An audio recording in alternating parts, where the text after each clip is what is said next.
তরুণীর পেটে যা পাওয়া গেল তা যেন রীতিমতো পাথরের খনি। চলুন এই অদ্ভুত ঘটনা সম্পর্কে বিস্তারিত জেনে নিই ফ্রিকি নিউজে। আর ভিডিওটি ভালো লাগলে লাইক করতে এবং কমেন্ট করে আপনাদের মতামত আমাদের সাথে শেয়ার করতে ভুলবেন না কিন্তু।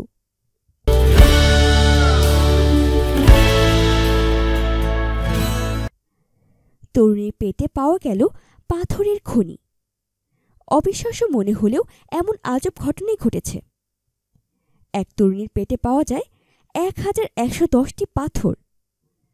বিরল অভিজ্ঞতার সাক্ষী পশ্চিমবঙ্গের দক্ষিণ কলকাতা নগরীর ভবানীপুরে অবস্থিত এসএসকেএম হাসপাতাল।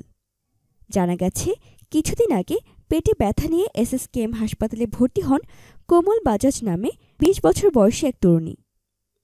নিউ আলিপুর কলেজের বাণিজ্য বিভাগে 2য় বর্ষের ওই ছাত্রীর গল ব্লাডার অপারেশন করেন চিকিৎসক মাখনলাল সাহা। অস্ত্রোপচারের পর দেখা যায় পেট থেকে বেরিয়েছে ছোট ছোট অনেকগুলো পাথর।